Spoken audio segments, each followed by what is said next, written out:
Welcome to the Higher Ed Demand Gen podcast, helping higher education marketing leaders share knowledge about learning, strategies, and tactics that are relevant today. See what you can learn today by listening to one of our episodes.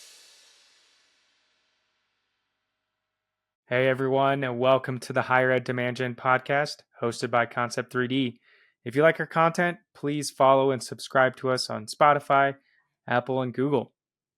My name is Shiro, and I will be your host today. And I'm excited to have a fellow Coloradan joining us on our conversation from Colorado State University. So we'll be talking today about future-proofing an institution. Plus, we'll get into how you can improve the student UX during the application process. And to discuss the topic today, we have Blair Lee joining us. Blair serves in the higher ed space as a higher ed creative strategist, university and college administrator, and a professor. Blair, welcome to the show. Sure. Thanks so much for having me, brother. Thanks so much. I know we've been in conversations to make this happen for a while. So thank you so much for the opportunity to come on here and share it with the people. Awesome. And I know you have a pretty diverse background. You told me, you worked in in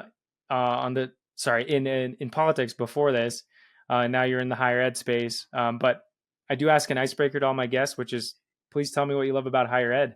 Man, I love everything that higher ed offers, the possibilities, right? Like I went to college.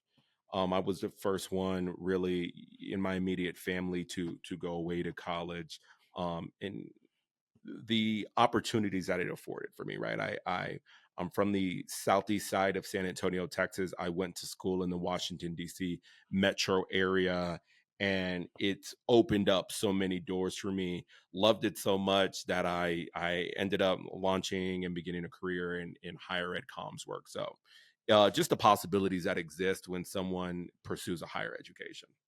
Thanks so much for sharing that. And I didn't actually outline your role, but can you tell us a little bit more about your actual roles that you serve in today and about your career as well?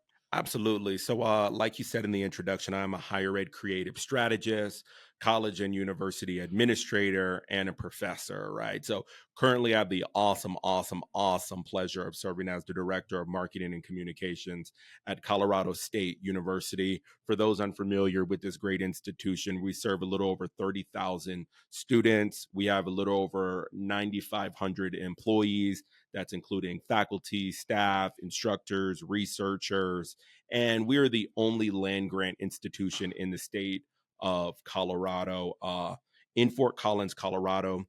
Prior to this appointment, I served as the executive director of strategic communications and alumni engagement at the Community College of Aurora in Aurora, Colorado. For those unfamiliar, CCA is one of the most diverse colleges in the state of Colorado, where more than 50% of the students there are first gen, 2/3 are Pell Grant eligible, over 30 native languages spoken. So one of the most diverse institutions in Colorado.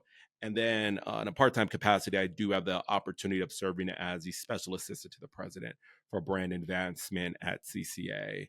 But like I said, I am a creative at heart.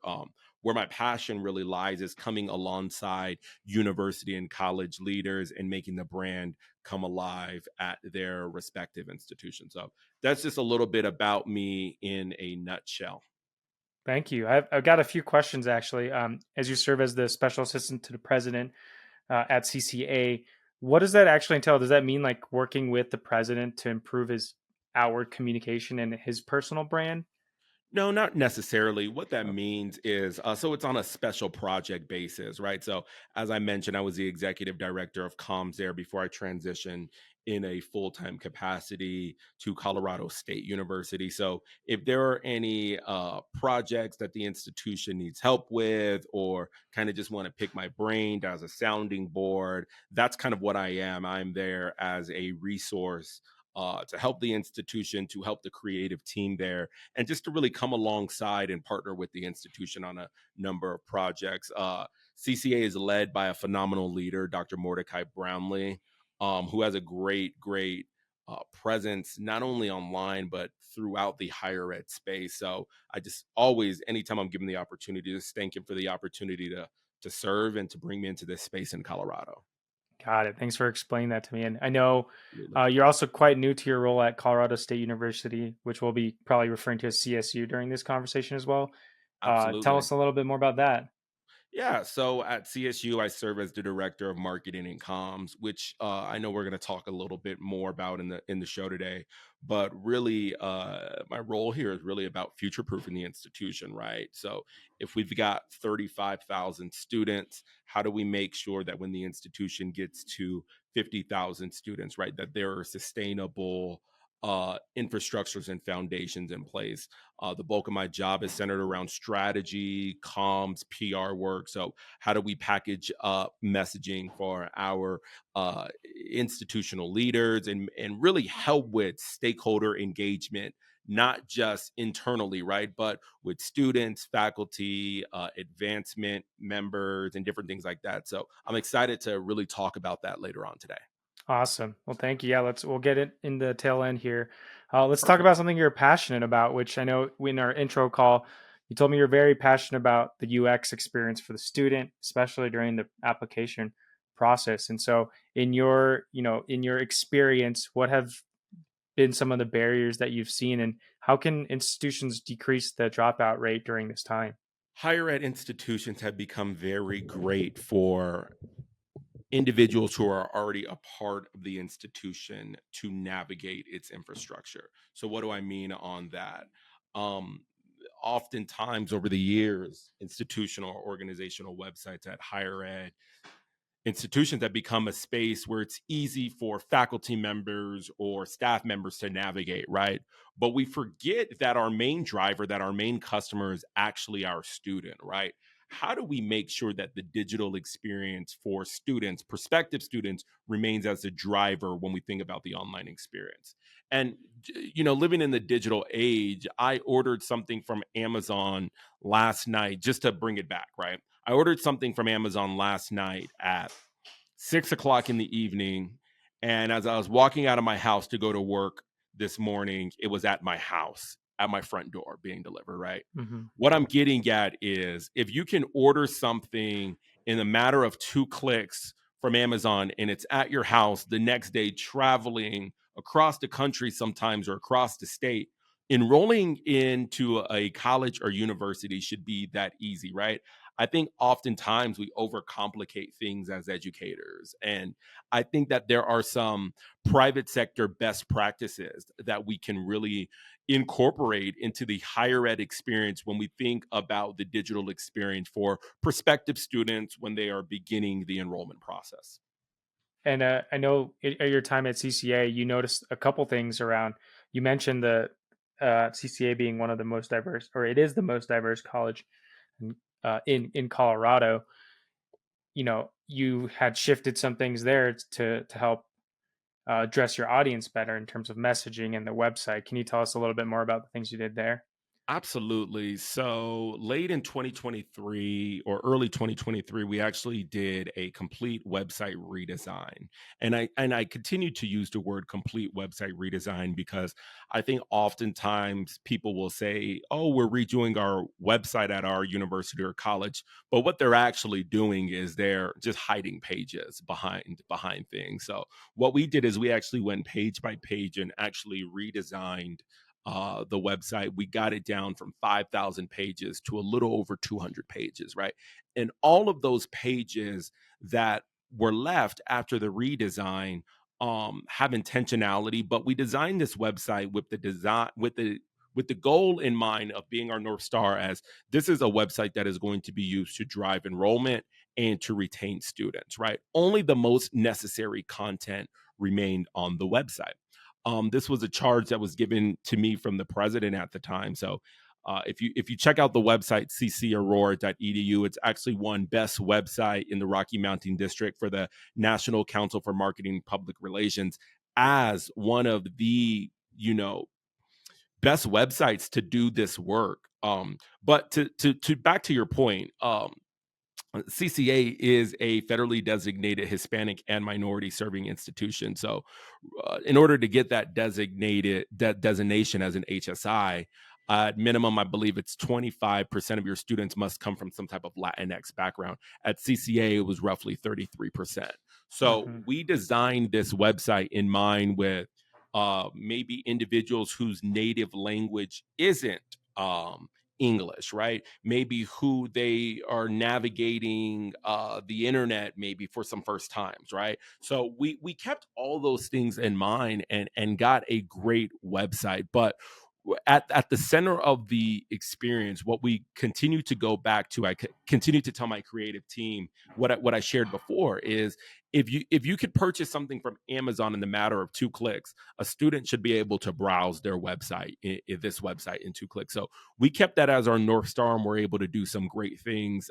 6 months later, we launched a fully immersive Spanish website that goes with it. And I say fully immersive because oftentimes, once again, student or institutions will say, hey, we have a Spanish website, but it's only certain pages, right? We actually partnered with a student and went page by page to make sure that we're hitting the right dialect. A little after that, we launched a chat bot on the website, right?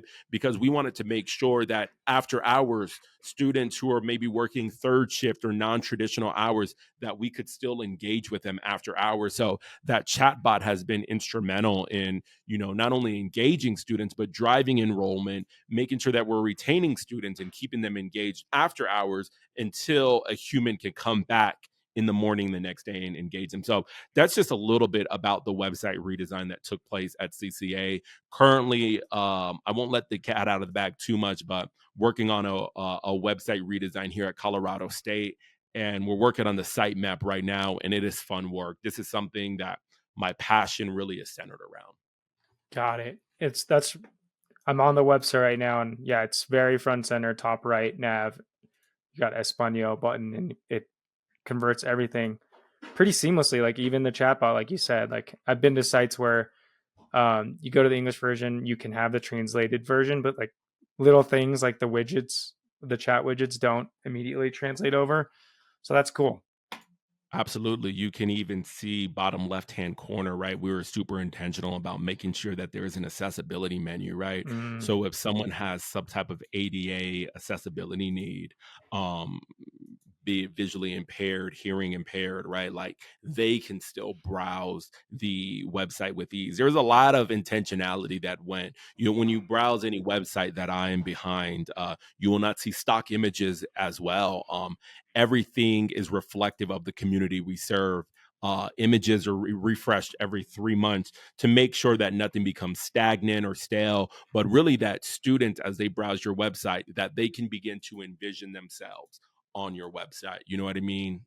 It's got to be intentional. No more just kind of blanket marketing and throwing things out there and seeing what catches, right? Today's students are savvy, they're intuitive, and they can see through BS marketing. yep, gotcha. And I know one thing that I just remembered in our previous conversation. I think digital first is like what everyone is trying to market their new website as.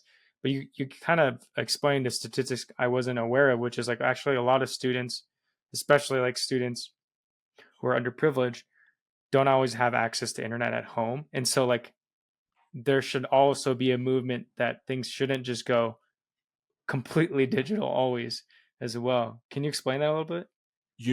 I hear I was having a conversation with someone recently at SiriusXM, and they were talking about the pandemic created a lot of barriers for those that are trying to seek an education. And I said, let me stop you there.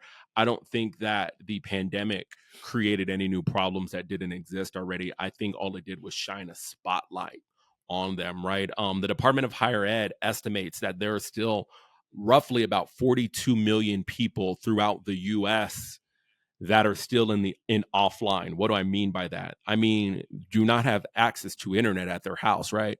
The pandemic showed that, as students were being sent home, some were being sent home but didn't have Wi-Fi. So we've all heard the stories about students sitting in the parking lot of Starbucks or McDonald's or of their institutions to still in a way, be able to tap into that Wi-Fi. The reality is, as we think that we are doing good for the institution, oftentimes we can be doing harm to students who are internal customers. So as we make advancements and make things easier on ourselves, I think it is mission critical to make sure that, one, you keep the student experience front and center, but two, that you also remember what works for one student doesn't work for all students. So if still having those paper applications in the financial aid office or in your office of enrollment management, you want to make sure that we are covering all bases and not doing harm in the process of making digital advancements for some, because what works for some doesn't work for all. And I want to say this, Gerald, institutions need to wake up and recognize who their students are, right? The students of today are not the students that institutions had 20 and 30 years ago. Institutions, as I even walk on the campus of Colorado State here in Fort Collins, right? There are a ton of adult learners. There are a ton of what we would consider non-traditional students, international students. Today's students are different than they were years ago. So I just think that we have to recognize and respect all of the various identities that are coming to us for an education in today's market. Yeah, I appreciate that a lot. Like in what you're saying with how the private sector is, how easy it is to purchase something, right? Eventually, if higher ed gets to a point where the application process does get extremely streamlined in the digital space, like make sure you make that same comfort and ease on the paper trail as well, right? Absolutely. Absolutely. Yeah, I can't agree more with you on there. Now, I do want to speak to some institutions that still rely too heavily on paper, right? I was just in a meeting the other day, and there were some internal processes that could have been streamlined. And I asked the individual in enrollment management, why is it being done like this? And they said something like, well, we've always done like this. And higher ed institutions need to wake up. The institutions that will be around for the next 10 and 15, 20 years, we hear about the enrollment decline and the cliff that's looming on the horizon. But the institutions that recognize that to get to a place you've never been, it's going to require you to do some things you've never done before. And I know one last thing we talked about before that has actually come up on several podcast episodes now. Most recently with Paul Shantz from California State University Northridge, who's an IT/web person. And it was interesting for him to say this, but I asked, how can you improve an higher ed website the most? And he didn't say page load speed or anything technical like that. He said messaging. He said you have to talk to your audience. He mentioned, he tries to write in a 7th, 8th grade level language, because before, Absolutely. the school was writing at a collegiate, like during a college level of writing. And so he's like, just work on that and work on messaging that resonates with your audience. And I know we talked a little bit about that, but what's your experience been with messaging and changing the word choice and making sure that you're speaking to your audience? Higher ed is great at letting people know that they went to college. They love using big vocabulary words and outlining the many and plethora of degrees they had. I'm going to answer your question twofold. One, I remember when we did the website redesign at CCA, a little bit of the pushback I got was from individuals within the academy, because I got completely rid of um, faculty and instructor bios that was like, oh, I studied here and I have a PhD in this. And the reality is that kind of stuff can be intimidating for a student that is just trying to get an associate's degree or a credential, right? Let's get them in the door, and then we can tell them everything that we've done. So that's the first thing. Language and copy matters when it's online. The second thing I want to say is consistent voice through accessibility. What do I mean by that? One of the big things I had to do when I did my last website redesign was I had to take complete control of the website. There were a number of end users. I think it was roughly about 40 people could edit the website. So when I say that, is everybody was editing the website in different voice. Someone who went to Columbia was editing the website with their experience, or, the person in marketing is editing it with a marketing lens, right? The institution, when you're doing a website redesign, must have a consistent voice and know who it is. So if I'm on your financial aid page, or if I'm on your academic offerings page, it needs to sound like it's written by the same person, right? I always recommend an AP style, right? That is great because it's digestible, and most, journalistic copy is written at that level. When we talk about journalistic copy, I even think about the New York Times, for example.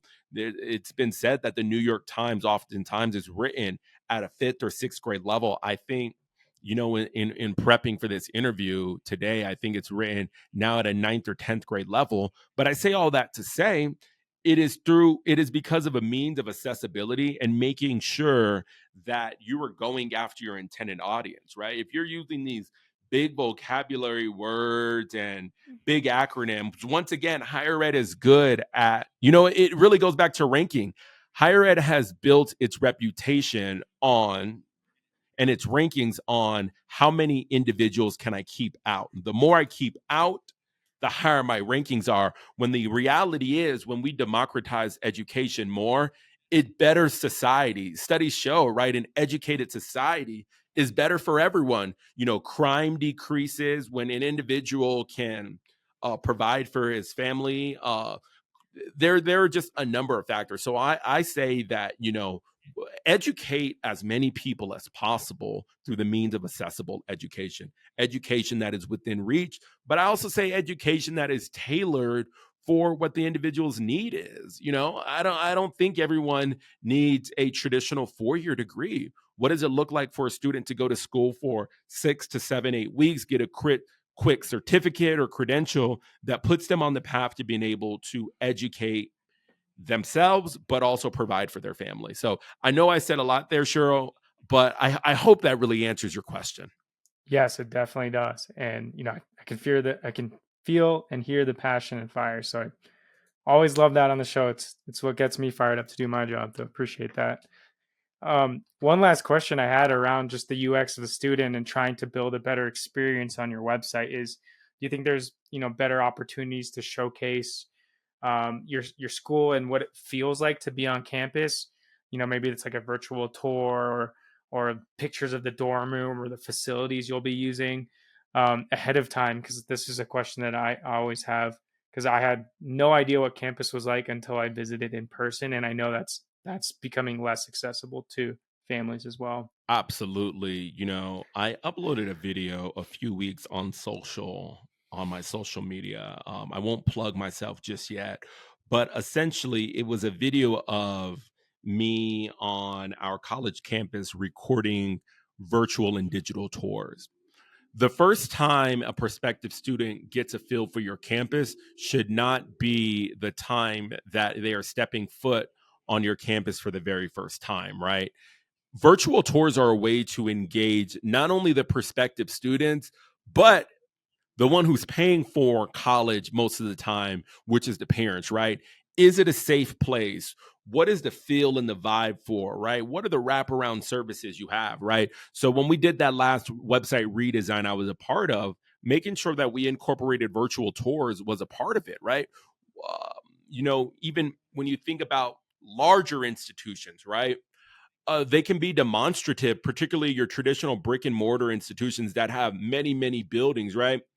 How can you streamline the experience where students and family members and stakeholders to the college or university know where they need to go before they get to the institution for the first time?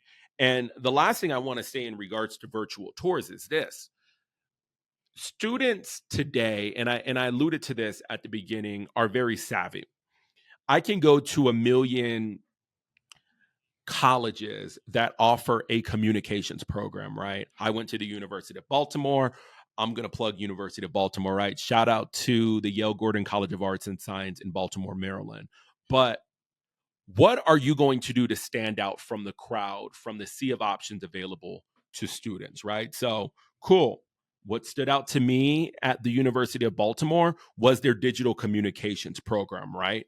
There were interviews and there were tours of the facilities that I fell in love with before I even got to the institution, right? And mind you, I was an out-of-state student applying and looking at this school from across the country. So when I got to Maryland for the first time, I was like, man, this is exactly what it looked like online, because I was like, this is the institution. It wasn't a bait and switch. So I just think that colleges and universities need to get savvy about the way that they tell their story, but they need to get savvy about the way that they bring the brand to life when they're thinking about what they're posting online, when they're posting on social, right?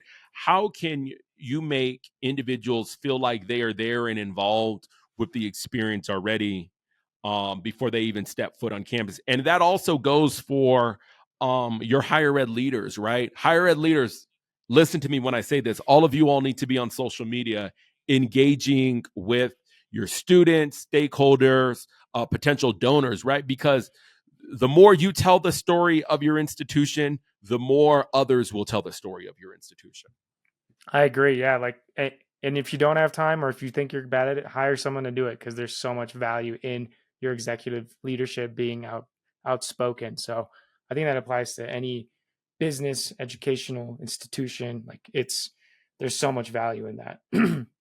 Awesome. Well, I can go on forever about this topic, Absolutely. about improving the user experience, but let's switch gears onto our future proofing topic. What is future proofing, and what does it mean to future proof an institution?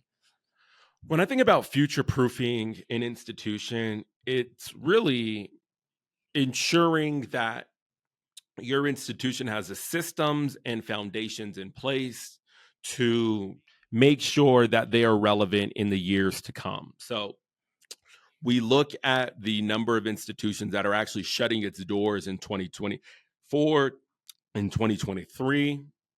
Future proofing is about making sure that your institution is still relevant and in existence in the next 30 to 40 years, still serving the institution, serving the community that it loves. So that's really what it's about. Making sure you're still around, but really making sure the systems and foundations are in place to ensure long-term sustainability. And where do you look at first when it comes to, is it enrollment? Is it uh, operations? Is it facilities? Like, how do you even get started on a project that's so outward looking, right? You said 30, 40 years. Like, how do you how do you chunk that into bite-sized pieces? Absolutely. So I always say this: the way you eat an elephant is bite by bite by bite.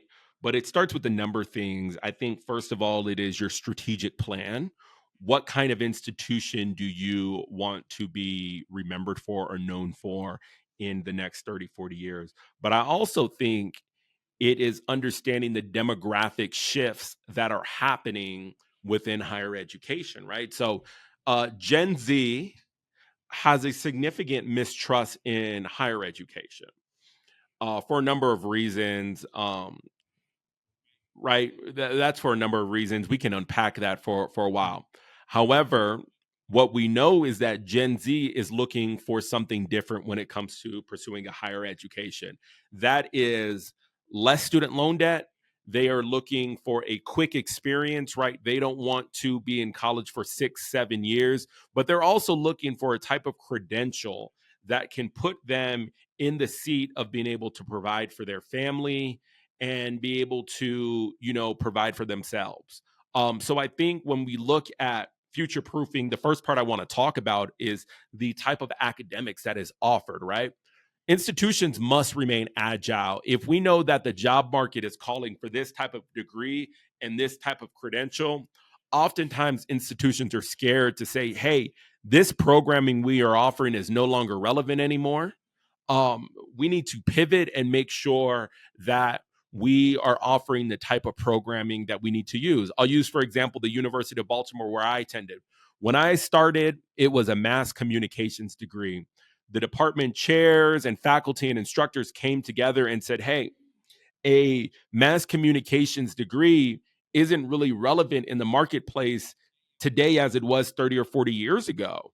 Let's create a digital communications degree, which looks at how individuals can do communications work in a new age. So that meant me exploring and learning how to do things like UX, code, web design, YouTubing, podcasting, relevant communications work for today, because we know that there are shifts happening in traditional mediums such as newspaper, print, design, different things like that, right? So when we talk about future proofing, the first thing I want to say is it's looking at the type of academics and programming that is within your portfolio. I also say the second part that walks hand in hand with that is making sure that the operational infrastructure is in place. So here at Colorado State, we are a platinum. Let me get it right. I want to get the designation right, but we are a bike friendly platinum designation. What that means is that there are a lot of people at our institution that don't drive to work, but rather that pursue other modalities. So CSU has a very robust active transportation department, right? So I mentioned at the top of the show, we've got over 9,000 employees. We have over 35,000 students, right? Be it undergraduate, graduate, researchers, yada, yada, yada. What would it look like if 40,000 students showed up with cars today at our institution? It would be very problematic, right? So the role of our active transportation department is to plug bicycles, scooters, skating, getting students to utilize other modalities, because the reality is we can't support that many vehicles on campus. You know what I mean? So that is what really future proofing is all about, making sure that you are forward thinking and thinking about the next 30, 40, even 50 years. And I will tell you this, the last thing on this I want to say is the institutions that will be around for the years to come are the ones that remain agiles, right? Gone are the days of students wanting to come to large universities just to offer and sit in classes, right? The universities that will and colleges that will be around are the ones that remain bullish in the marketplace, offer programming at 6 a.m., offer more robust online. Man, that was a loud motorcycle that just passed by. Offer more online programming, offer weekend programming, offer 5 to 6 week classes, because we're meeting students where they are today, to make sure that we're meeting the needs of today. So I said a whole lot to say a whole little, but we've got to be forward thinking. We've got to be forward thinking, Chiro.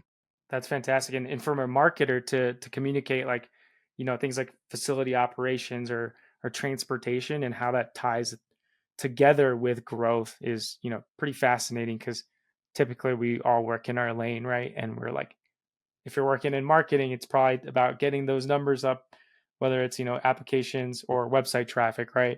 If you're in enrollment, it's getting more applications and more retention. But you're kind of connecting all these dots of like, what would it look like if we continued the same growth trajectory? We're still able to provide academics that the market needs today.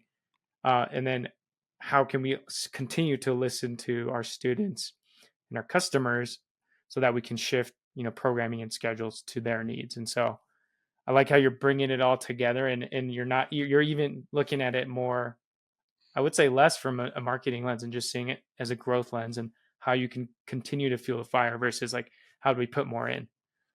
Absolutely. Absolutely. I will tell you, and that's kind of what attracted me to this role at Colorado State when I took this role here, is that, you know, I report to a couple of different people at the institution, but one of those individuals is our CFO Mhm. and the institution.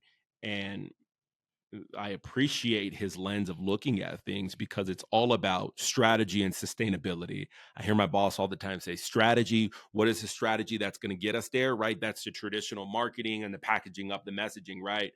But the sustainability, right? How do we make sure that we are here to continue to serve students and research for the next 30 to 40 years? That's amazing. Well, I think that's a good wrap up point, since we're just at time here. I'm wondering where our listeners could reach out and learn more about you. You can plug anything here. Absolutely, folks. So you can find me on all social platforms at the Higher Ed Creative. I typically engage on Instagram. You can find me on LinkedIn at Blair Lee. You can find me online at higheredcreative.net. But thank you so much for the opportunity. I really want to really plug, right? If you were struggling to tell the story of your institution, that's where I can come alongside and help partner with you at. But once again, I am the Higher Ed Creative on all social platforms. And thank you for the opportunity to come on here and share my story, share some best practices on how we can really make the brand come alive for colleges and universities. Thanks so much, Blair. I didn't even know about this Instagram account that you had, so I'm trying to find it right now after a call, but I appreciate it. Thanks everyone for joining. Thank you so much, Blair. Thanks so much. We'll talk soon.